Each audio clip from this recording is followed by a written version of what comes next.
எல்லோருக்கும் வணக்கம். இன்னைக்கு நம்ம எதை பற்றி பேச போகிறோம்னா HIV, human immuno deficiency virus. 6 மாதத்தில் 25,000 பேருக்கு ஹெச்ஐவி வந்திருக்கான் நம்ம தமிழ்நாட்டில். 1,57,000 பேர் ஹெச்ஐவினால் பாதிக்கப்பட்டிருக்கிறாங்க. நான் ஒரு வருஷம் முன்னாடியே உங்களுக்கு சொல்லியிருக்கேன். நீங்கள் இந்த சேனலில் வீடியோவில் பார்த்தீங்கன்னா உங்களுக்கு தெரியும். கேன்சர் பெருகிக்கிட்டு இருக்குன்னு சொல்லும்போதே ஹெச்ஐவி நிலைமை அதை விட மோசமாக இருக்குது, பரவிக்கிட்டே இருக்குது உலக அளவில். அது இன்னும் கொஞ்ச நாள் ஆனப்புறமா உங்களுக்கு தெரியும் ஹெச்ஐவி ரொம்ப ஜாஸ்தி ஆகும்னு சொன்னேன். அதனுடைய நிலைமை இப்போ வெளிப்படுறது பாருங்கள். நான் ஒரு வருஷம் முன்னாடியே வீடியோவிலேயே போட்டிருந்தேன் ஹெச்ஐவி அதிகமாகும். ஏன்னா ஹெச்ஐவி பேஷண்ட்ஸு பல பேர் நான் தெரியுது பல இடத்துல இருக்கிறாங்க. அவங்க ட்ரீட்மெண்ட் எல்லாம் எடுத்துக்கிட்டு பயத்திலேயே சாகுறாங்க பாரு. அதுக்கும் என்ன மருந்தே கிடையாது. அது ஃபுல்லாக இம்யூனிட்டி பவரை மொத்தத்தையும் எடுத்துரும். அதுவும் இப்போ டெஸ்ட்டு பண்ணதில் பெண்களுக்கு தான் அதிகமாக 50% பேர் பெண்களும். பாருங்கள் எப்படி இருக்கு.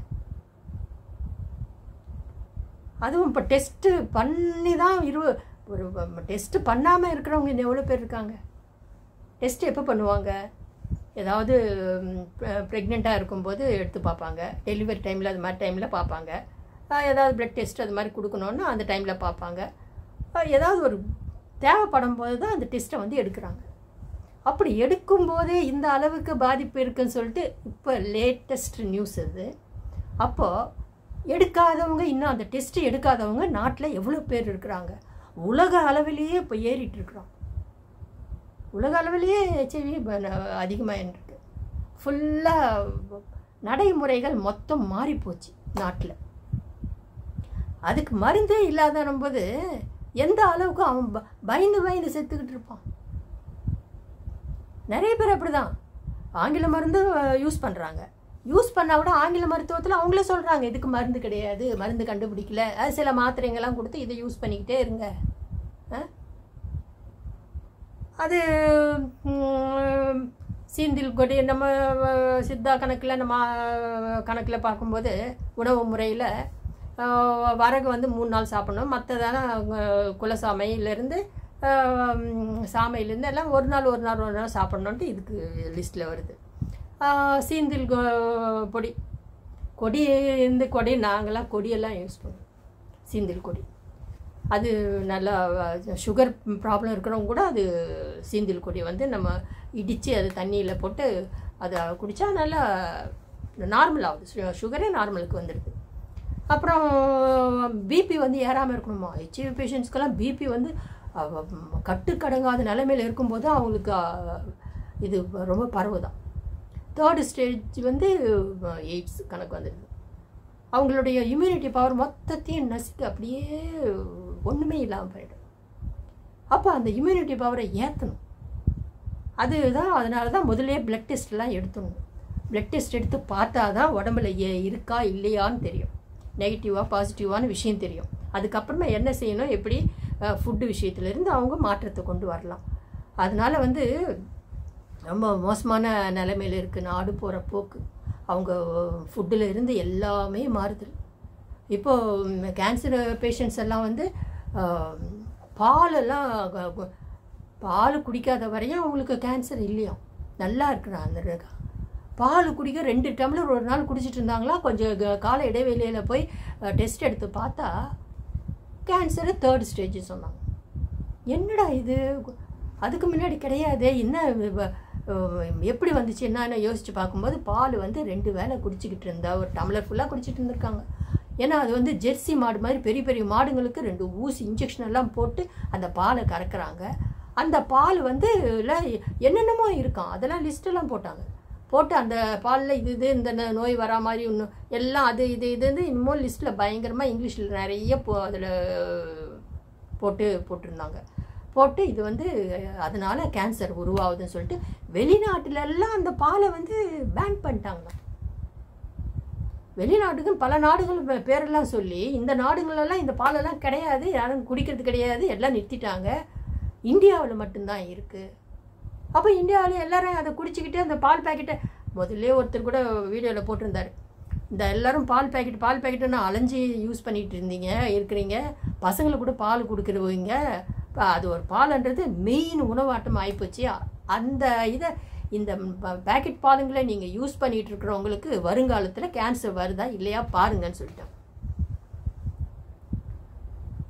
இந்த பால் நீங்கள் யூஸ் பண்ணுற பால் ஜவ்வாட்டம் இருக்குது ஒரு நாள்.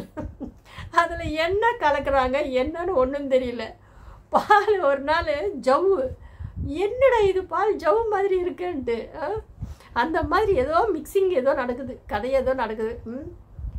அது நீங்கள் யூஸ் பண்ணிக்கிட்டே இருந்தீங்கன்னா இந்த மாதிரி பேக்கெட் பாலுங்க ஒரு சர்டன் டைம் வரும்போது உங்களுக்கு எல்லாம் கேன்சர் வந்துடும். இப்போ அந்த பொம்பளைக்கு அவங்களுக்கு 3rd ஸ்டேஜ் கேன்சரு. இந்த பாலை நிறுத்திட்டு இப்போ அந்த தேங்காய் பால், அப்புறம் பாதாம் பால், நட்ஸு, சீட்ஸு இந்த மாதிரி இறங்கி அதிலிருந்து மெதுவாக வெளியில் வந்துக்கிட்டு இருக்கிறாங்க. அதனால் அந்த மாதிரி நீங்கள் புரிஞ்சுக்கோங்க. பால் நோயை அதிகப்படுத்தும். பசங்களுக்கெல்லாம் கொடுத்து பழகினா அது இன்னும் ப்ராப்ளம். பசங்களுக்கும் வருங்காலத்தில் அவங்களும் ஆஸ்பத்திரிக்கு ஓடுற மாதிரி ஆகிடும். அதில் இருந்து ரொம்ப ஜாக்கிரதையாக இருக்கணும். அதே மாதிரி நமக்கு ஒரு ஆணோ பெண்ணோ யாராக இருந்தாலும் அவங்கவுங்களுக்கு ஒரு ஏஜ் அனும்போது இந்தந்த ஏஜுக்கு இது ஒரு வரைமுறையாக அந்த காலத்தில் வச்சுருந்தது சுத்தமாக இந்த காலத்தில் எல்லாம் மறந்துட்டாங்க. பெரியவங்க ஆடுறாங்கன்னா என்ன அர்த்தம் அதை யோசிச்சு பாருங்கள். அதுக்கப்புறமா ஸ்டேஜ், அதுக்கப்புறம் மேரேஜ். இத்தனை வயசில் மேரேஜ் பண்ணணும்னு கணக்கு பண்ணி மேரேஜ் பண்ணுவாங்க. அதெல்லாம் என்ன ஆச்சு? இப்போல்லாம் படிக்க படிப்பு தான்ன்ற மாதிரி ஆகி படிப்புக்கு எல்லையே கிடையாது. அதுக்கு இப்போ டிகிரி வெறும் சாதாரண ஒரு டிகிரி வாங்கினா பத்தாது. டிகிரிக்கு மேலே டிகிரி அப்புறமே என்ன எவ்வளோ அந்த அளவுக்கு அவங்க படிக்கிறதுக்குள்ளே இவங்க தாய் தந்தை வயசாகிடுவாங்க. அவங்கள படிச்சுக்கிட்டே போய் அவங்களுக்கு கல்யாணமும் பண்ணாமல் அவங்க லைஃப், அந்த படிப்பு தான் லைஃபா? இப்போ போட்டி இந்த மாதிரிலாம் படிச்சுட்டு இருந்தால் எதுக்கும் பிரயோஜனம் இல்லைன்ற லெவல் தான் இந்த காலத்தில். என்ன காரணம்னா அந்த காலத்துலேருந்து இப்போ படிப்புன்னு அந்த லெவலெல்லாம் இப்போ மீறி போச்சு. ஏன்னா எவ்வளோ படித்தாலும் அதுக்கு தகுந்த வேலைன்றது இல்லாத லெவலையும் ஆகிப்போகுது படிப்புக்கு அந்த. அதனால் புத்திசாலித்தனத்தை யூஸ் பண்ணி மனுஷன் அவன் வாழறதுக்கு என்ன செய்யணும் அதெல்லாம் யோசிக்கணும். கைத்தொழில் செஞ்சுக்கிட்டு இருக்கவங்க கூட நல்லா கை நிறைய பணத்தை சம்பாதிக்கிறான்.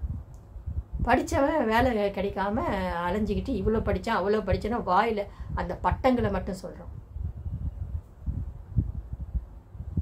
நினச்சாவே ரொம்ப இதுவாக இருக்குது. அதனால் இந்த காலத்தில் சிந்தித்து செயல்படணும்.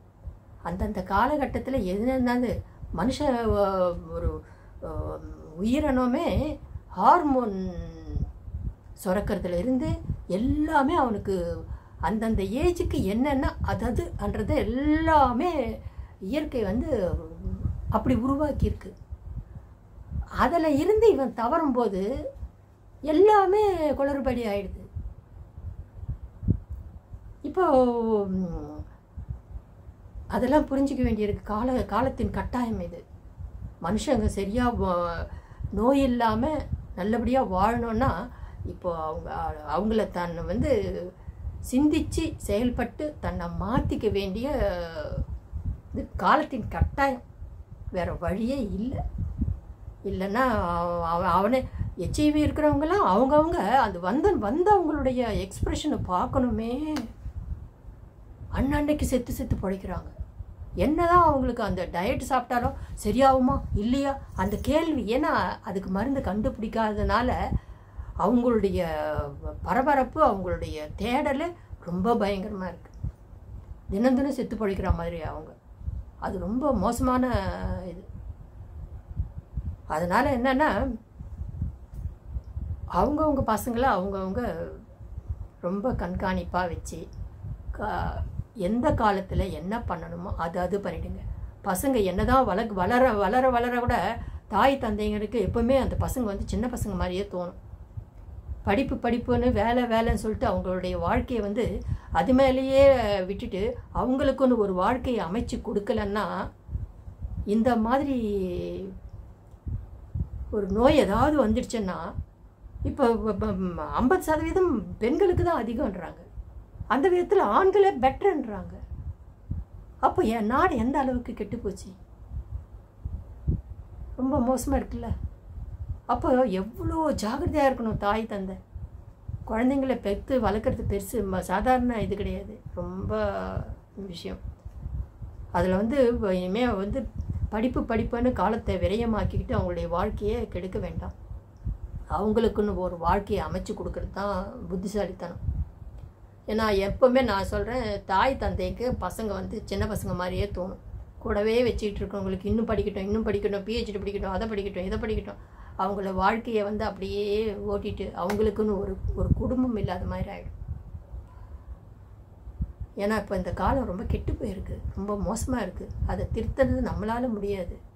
அவங்கவுங்க நினச்சிக்கிட்டு அவங்கவுங்க திருந்தனாதான் உண்டு.